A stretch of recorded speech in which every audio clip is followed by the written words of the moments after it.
La parole est à Monsieur le Premier ministre Manuel Valls.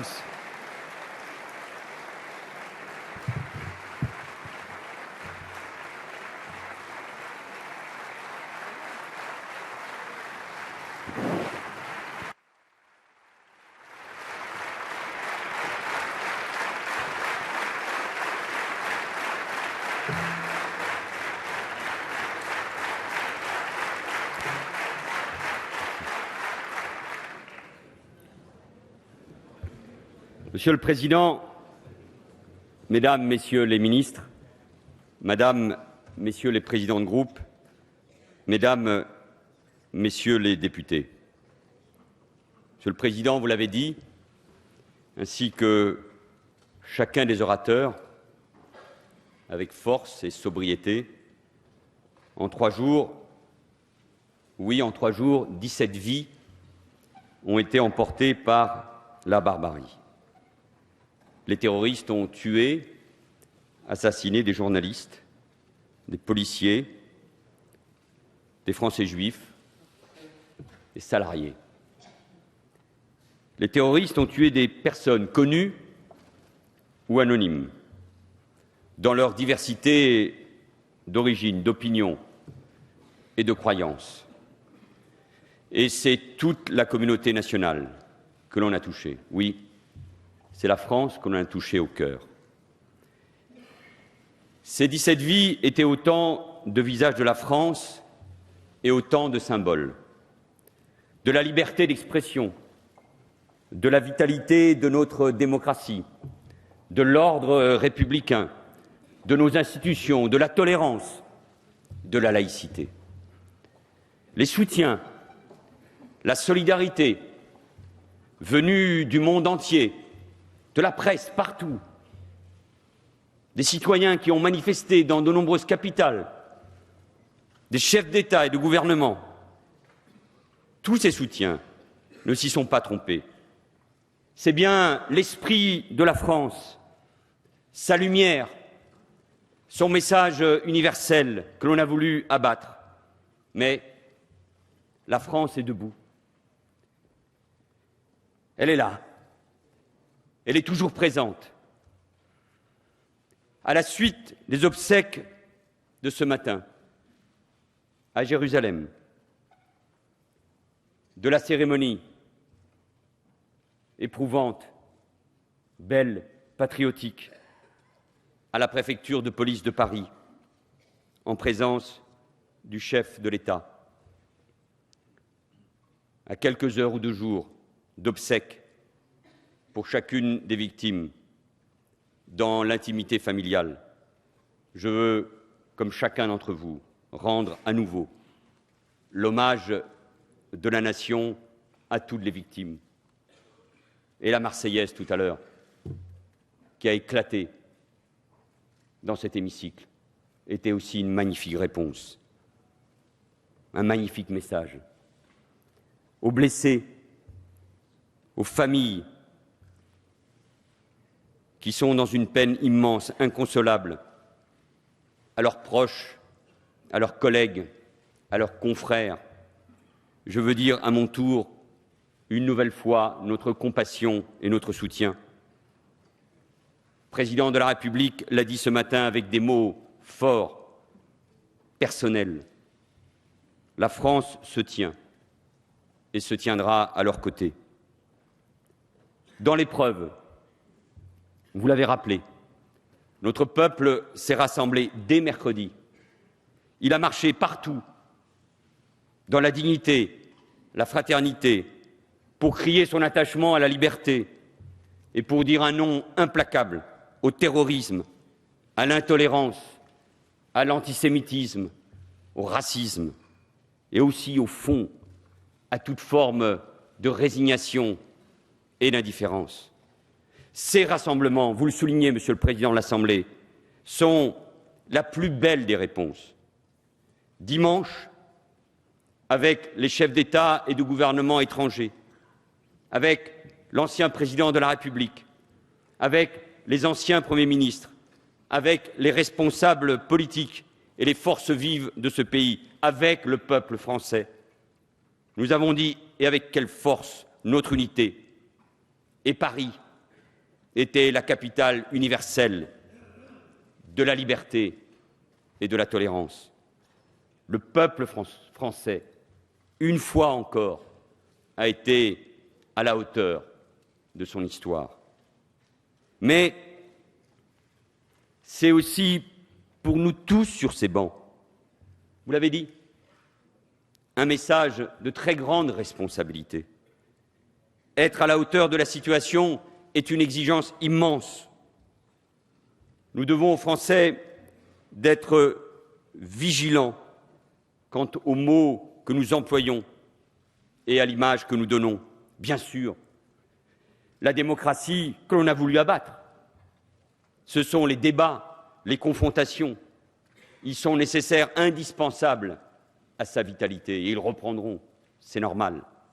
Loin de moi l'idée de déposer, après ces événements, la moindre chape de plomb sur notre débat démocratique, et vous ne le permettrez pas de toute façon.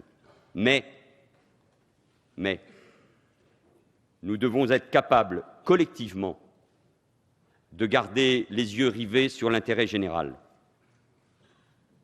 et d'être à la hauteur dans une situation qui est déjà difficile, sur le plan économique, parce que notre pays est aussi fracturé depuis longtemps, parce qu'il y a eu des événements graves, on les oublie aujourd'hui, même s'il n'y avait pas de lien entre eux, qui ont frappé les esprits à la fin de l'année, à Joué-les-Tours, à Dijon et à Nantes. Nous devons être à la hauteur de l'attente, de l'exigence, du message des Français. Je veux, mesdames et messieurs les députés, en notre nom à tous, saluer, et le mot est faible, le très grand professionnalisme, l'abnégation, la bravoure de toutes nos forces de l'ordre, policiers, gendarmes, unités d'élite.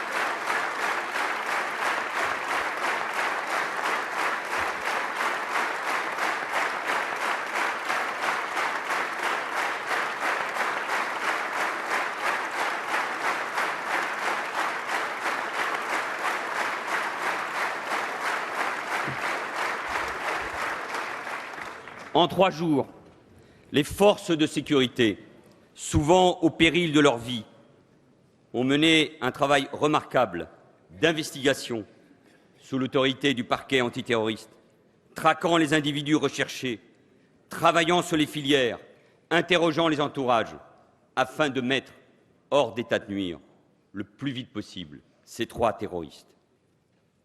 Monsieur le ministre de l'Intérieur, cher Bernard Cazeneuve, je veux vous remercier aussi.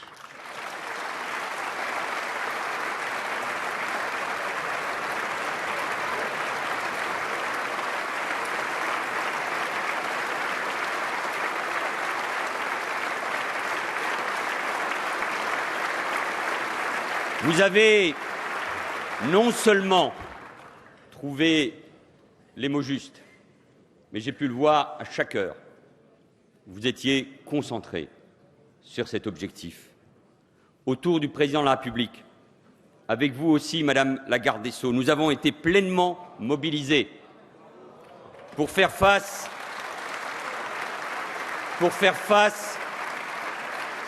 à ces moments si difficiles pour la patrie et pour prendre les décisions graves qui s'imposaient.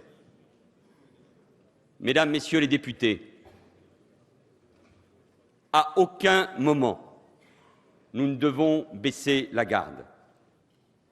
Et je veux dire avec gravité à la représentation nationale et à travers vous à nos concitoyens que non seulement la menace globale est toujours présente, mais que liés aux actes de la semaine dernière, des risques sérieux et très élevés demeurent, ceux liés à d'éventuels complices ou encore ceux émanant de réseaux de donneurs d'ordre du terrorisme international, de cyberattaques et les menaces perpétrées à l'encontre de la France en sont malheureusement la preuve.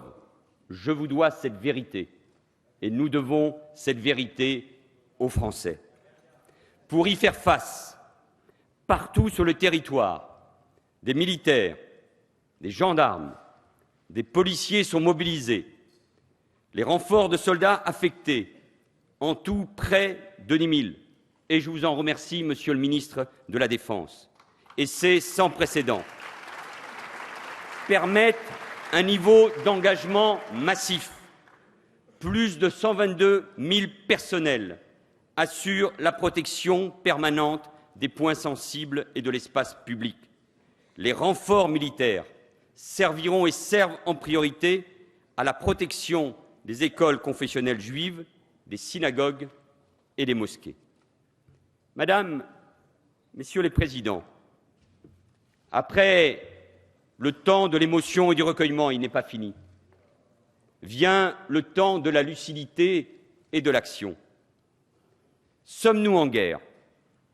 La question a en réalité peu d'importance car les terroristes djihadistes, en nous frappant 3 jours consécutifs, y ont apporté une nouvelle fois la plus cruelle des réponses. Il faut toujours dire les choses clairement. Oui, la France est en guerre contre le terrorisme, le djihadisme et l'islamisme radical. La France n'est pas en guerre contre une religion. La France n'est pas en guerre contre l'islam et les musulmans. La France protégera, et le président de la République l'a également rappelé ce matin, la France protégera, comme elle l'a toujours fait, tous ses concitoyens, ceux qui croient comme ceux qui ne croient pas. Avec détermination, avec sang-froid, la République va apporter la plus forte des réponses au terrorisme, la fermeté implacable dans le respect de ce que nous sommes, un État de droit. Le gouvernement vient devant vous avec la volonté d'écouter et d'examiner toutes les réponses possibles, techniques, réglementaires, législatives, budgétaires, Monsieur le Président Jacob, à une situation exceptionnelle, doivent répondre des mesures exceptionnelles. Mais je le dis aussi avec la même force, jamais des mesures d'exception qui dérogeraient aux principes du droit et des valeurs. La meilleure des réponses au terrorisme qui veut précisément briser ce que nous sommes, c'est-à-dire une grande démocratie, c'est le droit, c'est la démocratie, c'est la liberté et c'est le peuple français. À cette menace terroriste, la République apporte et apportera des réponses sur son sol national. Elle en apportera aussi là où des groupes terroristes s'organisent pour nous attaquer, pour nous menacer, nos intérêts comme nos concitoyens. C'est pour cela que le président de la République a décidé d'engager nos forces au Mali un 11 janvier, le 11 janvier 2013, jour où d'ailleurs tombait notre premier soldat dans ce conflit, Damien Boiteux.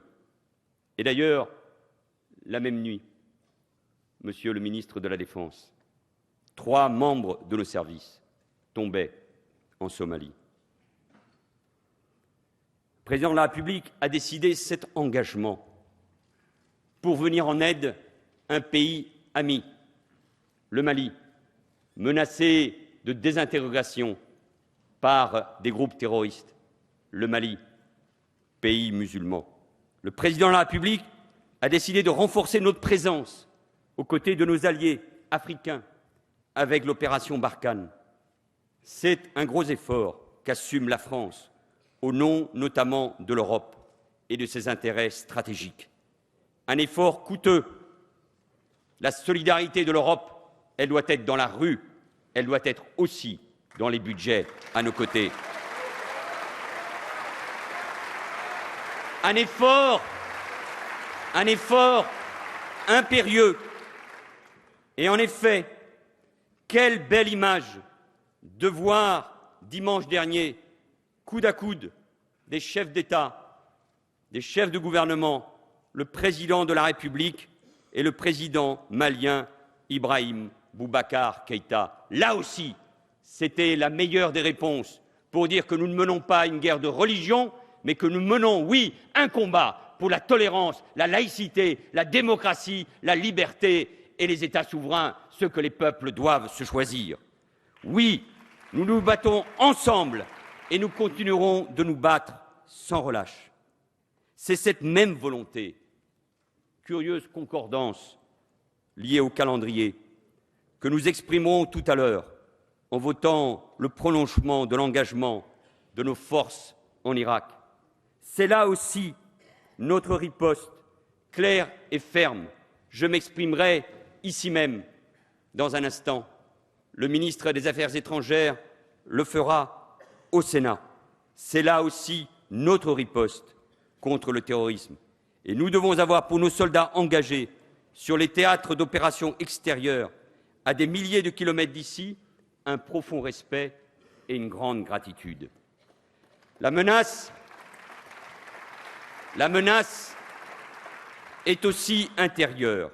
Je l'ai également rappelé souvent à cette tribune. Et face à la tragédie qui vient de se dérouler, s'interroger est toujours légitime et nécessaire.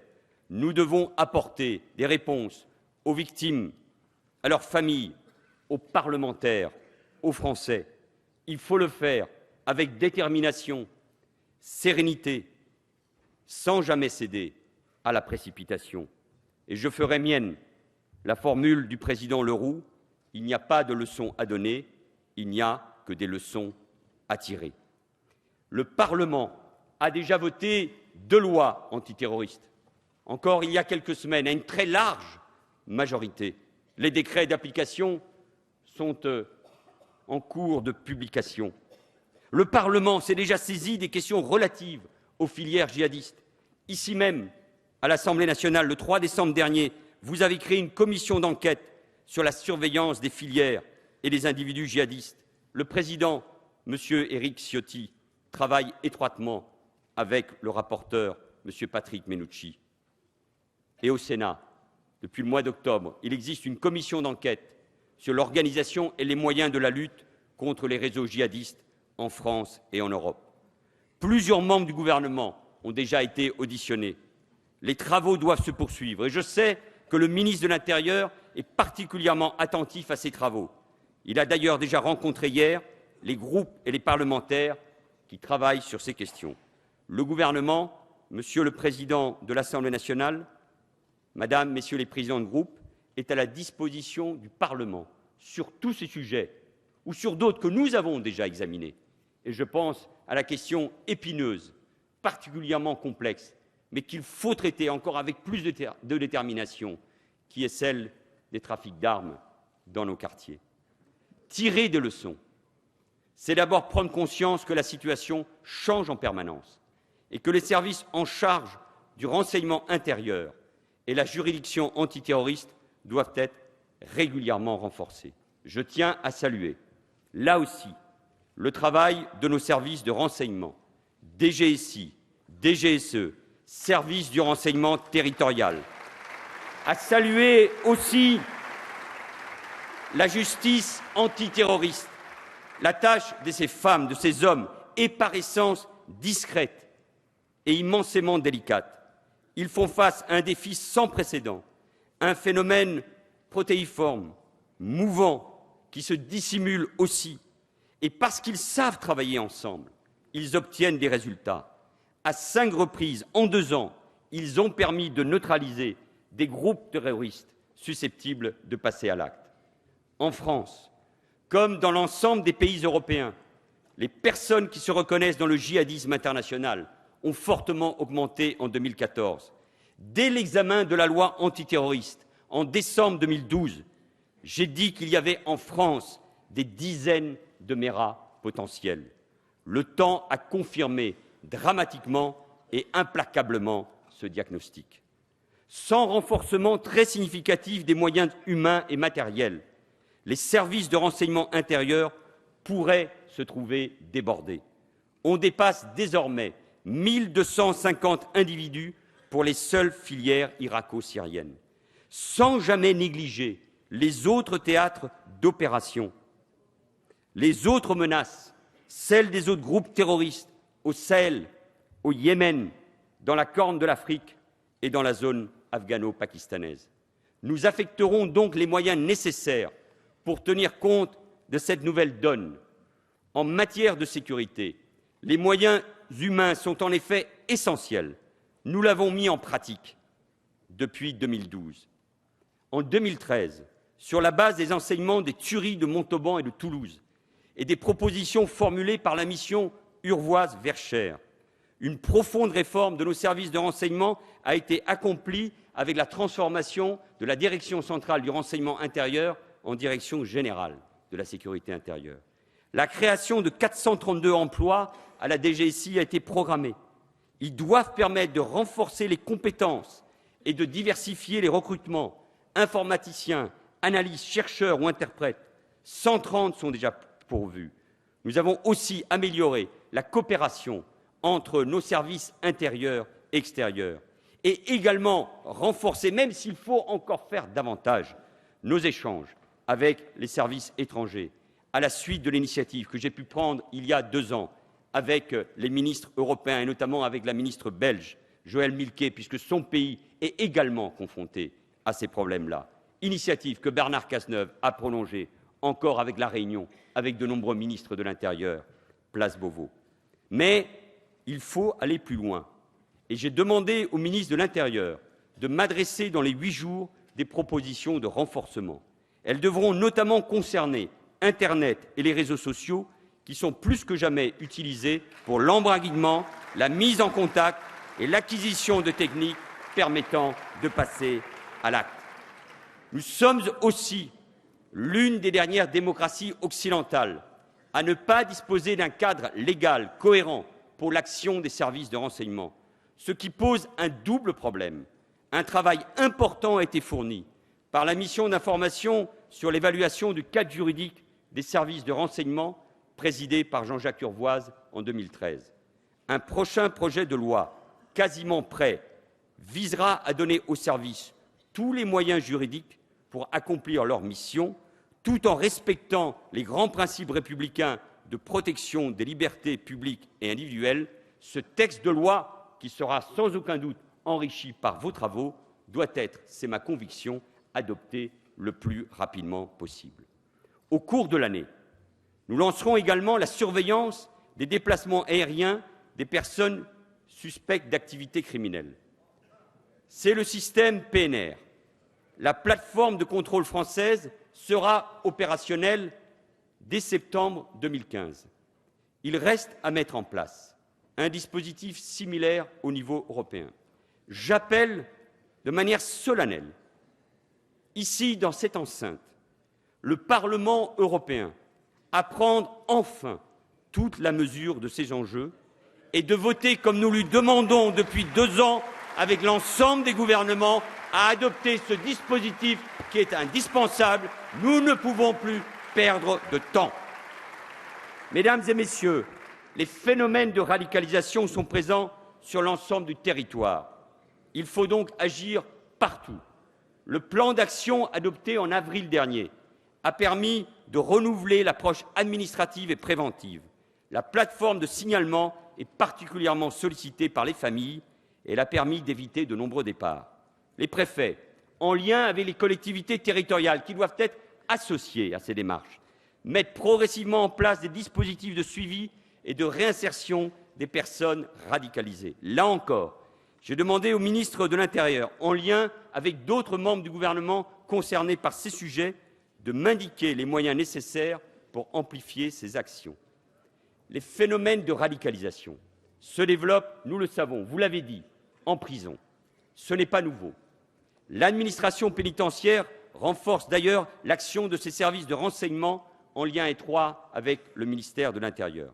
Il faut là aussi accroître nos efforts. Dans nos prisons, des imams comme des aumôniers de tous les cultes interviennent, c'est normal.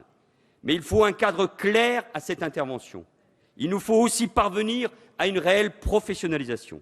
Enfin, avant la fin de l'année, sur la base de l'expérience menée depuis cet automne à la prison de Fresnes, la surveillance des détenus considérés comme radicalisés sera organisée dans des quartiers spécifiques créés au sein d'établissements pénitentiaires. Une formation de haut niveau sera dispensée aussi au service de la protection judiciaire de la jeunesse.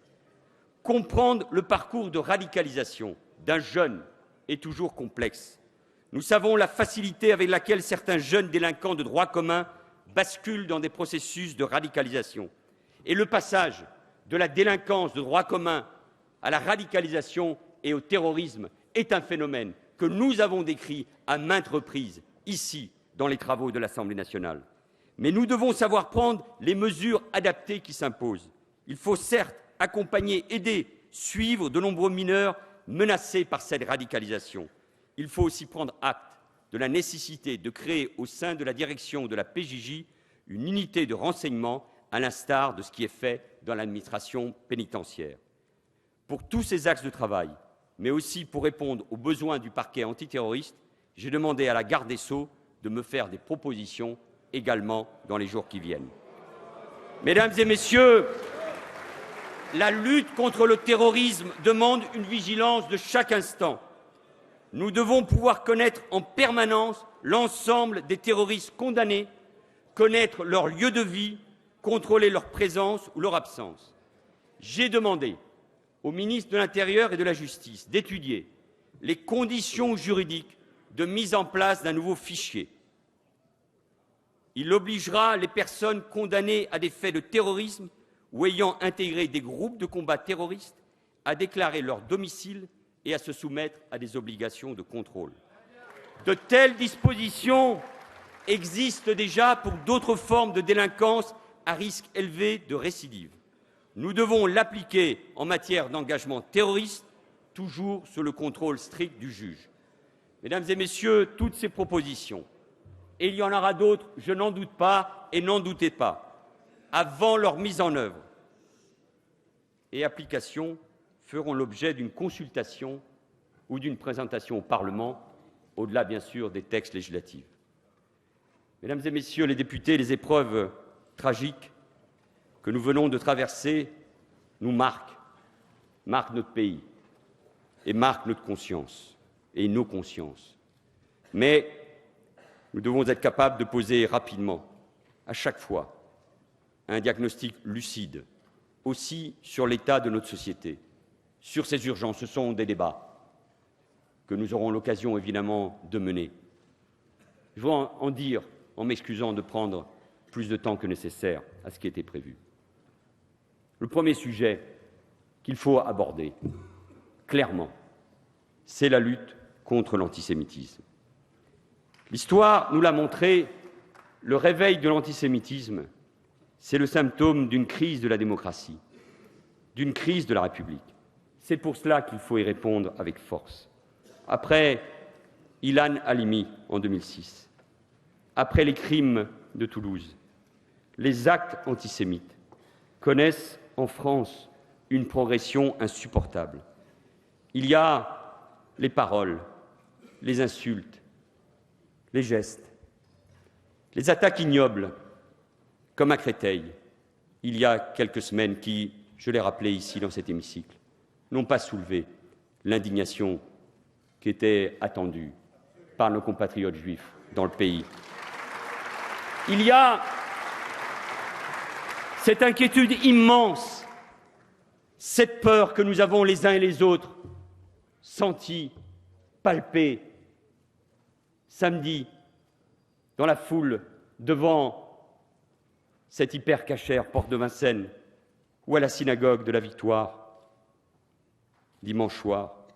Comment accepter qu'en France, terre d'émancipation des Juifs il y a 2 siècles, mais qui fut aussi, il y a 70 ans, l'une des terres de son martyre, comment peut-on accepter que l'on puisse entendre dans nos rues crier « mort aux Juifs » ? Comment peut-on accepter les actes que je viens de rappeler? Comment peut-on accepter que des Français soient assassinés parce qu'ils sont juifs? Comment peut-on accepter que des compatriotes ou qu'un citoyen tunisien que son père avait envoyé en France pour qu'il soit protégé, alors qu'il va acheter son pain pour le Shabbat, meure parce qu'il est juif? Ce n'est pas acceptable. Et à la communauté nationale, qui peut-être n'a pas suffisamment réagi, à nos compatriotes français juifs, je leur dis que cette fois-ci, nous ne pouvons pas l'accepter, que nous devons, là aussi, nous rebeller. Et en posant le vrai diagnostic, il y a un antisémitisme que l'on dit historique, remontant du fond des siècles, mais il y a surtout ce nouvel antisémitisme qui est né dans nos quartiers sur fond d'Internet, de paraboles, de misère, sur fond des détestations de l'État d'Israël et qui prône la haine du juif et de tous les juifs. Il faut le dire, il faut poser les mots pour combattre cet antisémitisme inacceptable. Et comme j'ai eu l'occasion de le dire,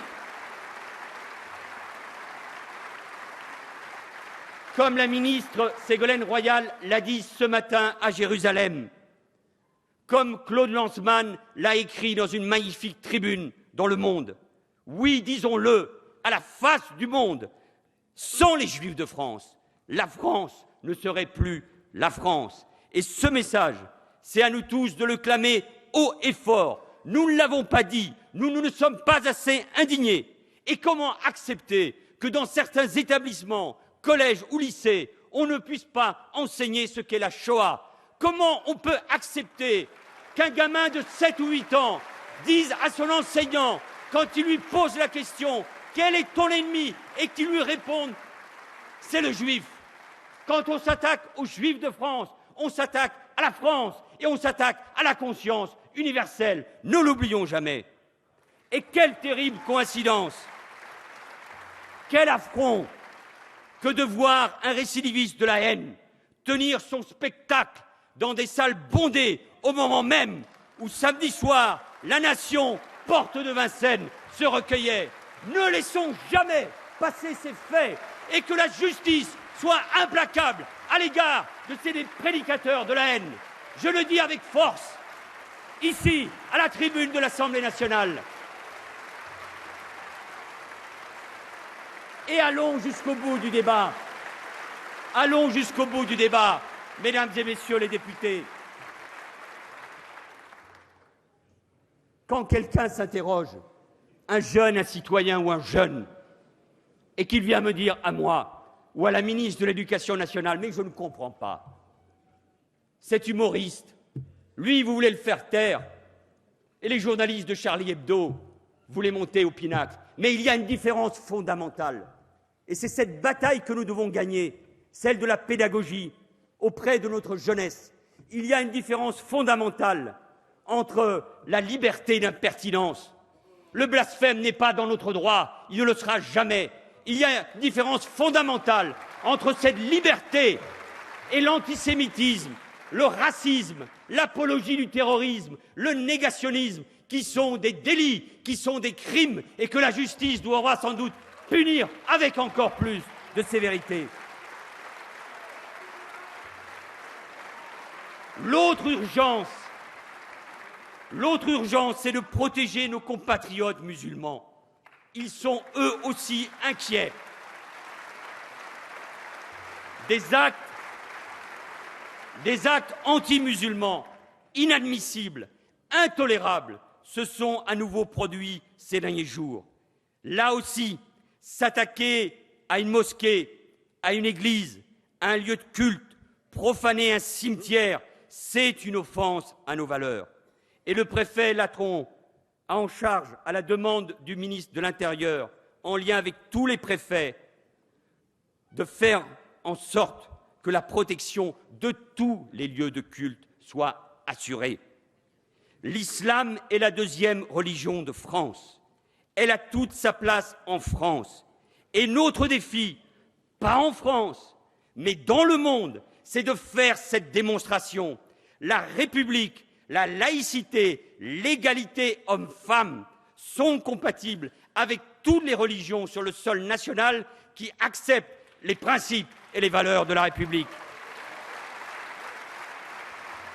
Mais cette République doit faire preuve de la plus grande fermeté, de la plus grande intransigeance face à ceux qui tentent, au nom de l'islam, d'imposer une chape de plomb sur des quartiers, de faire régner leur ordre sur fond de trafic et sur fond de radicalisme religieux. Un ordre dans lequel l'homme domine la femme et où la foi, oui, Madame la Présidente Pompili, vous avez eu raison de le rappeler, l'emporterait sur la raison.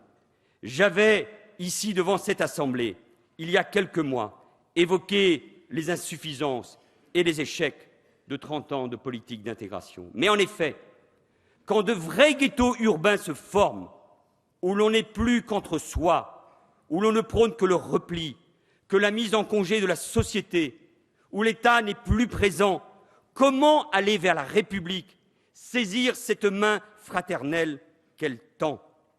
Et surtout, comment tirer un trait catégorique sur cette frontière trop souvent ténue qui fait que l'on peut basculer?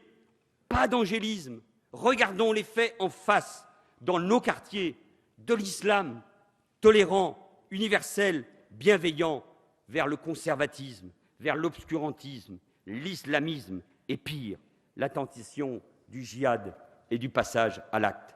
Ce débat, il n'est pas entre l'islam et la société, c'est bien un débat au sein même de l'islam, que l'islam de France doit mener en son sein, en s'appuyant sur les responsables religieux, sur les intellectuels, sur les musulmans qui nous disent depuis plusieurs jours qu'ils ont peur. Je l'ai déjà rappelé, comme vous tous, j'ai des amis français de confession et de culture musulmane. L'un de mes plus proches amis m'a dit l'autre jour, il avait les yeux pleins de larmes et de tristesse, qu'il avait honte d'être musulman. Eh bien, moi, je ne veux plus que dans notre pays, il y ait des juifs qui puissent avoir peur. Et je ne veux pas qu'il y ait des musulmans qui aient honte, parce que la République, elle est fraternelle, elle est généreuse, elle est là pour accueillir chacun. Enfin,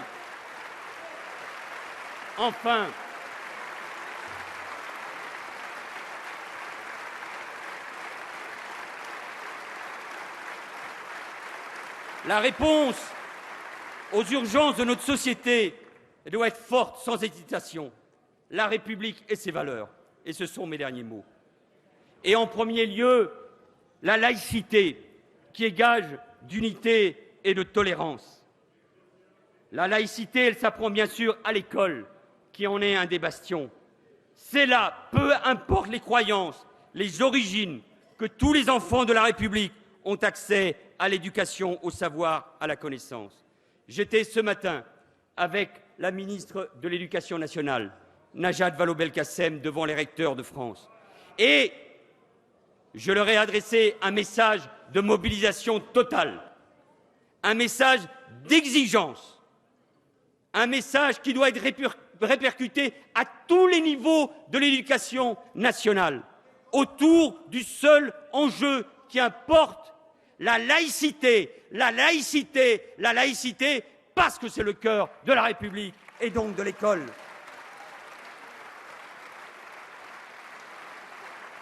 La République n'est pas possible sans l'école, et l'école n'est pas possible sans la République. Et on a laissé passer trop de choses, je le disais il y a un instant, dans l'école. La laïcité, oui la laïcité, la possibilité de croire ou de ne pas croire, l'éducation a des valeurs fondamentales, doit plus que jamais, c'est aussi cette réponse, être le combat de la France face à l'attaque que nous avons connue. Et arborons fièrement ce principe puisqu'on nous attaque à cause de la laïcité, à cause des lois que nous avons votées ici, interdisant les signes religieux à l'école, prohibant le voile intégral, revendiquons-les, parce que c'est ça qui doit nous aider à être encore davantage plus forts.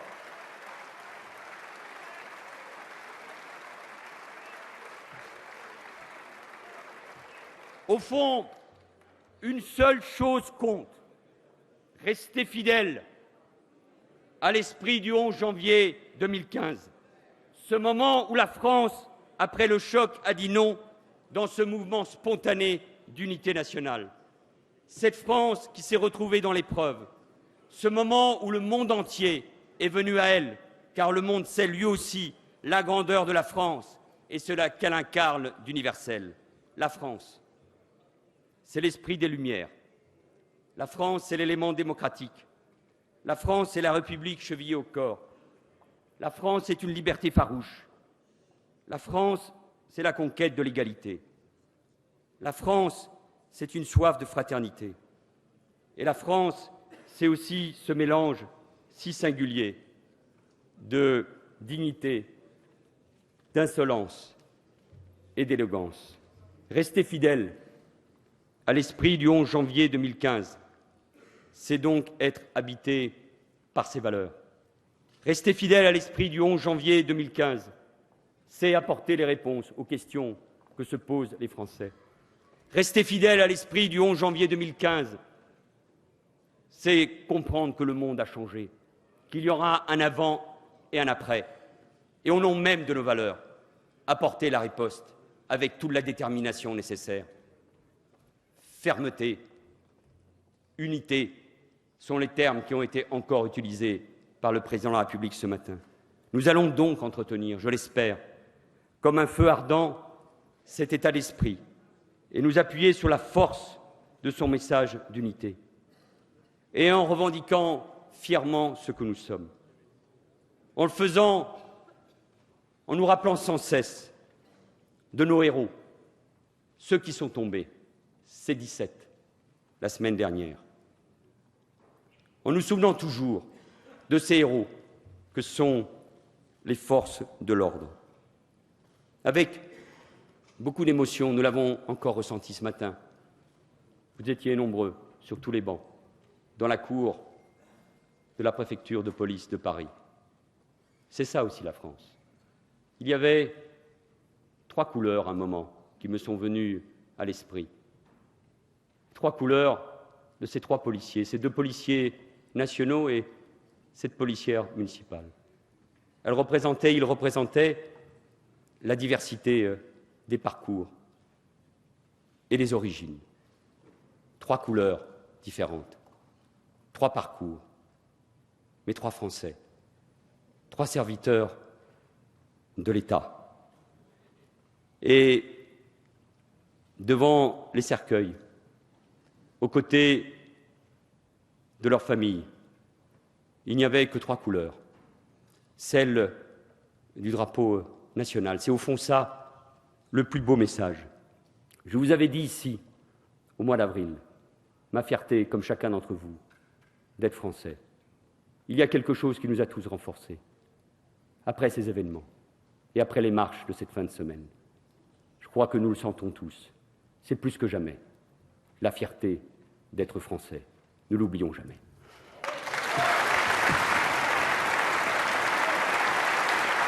Merci, Monsieur le Premier ministre.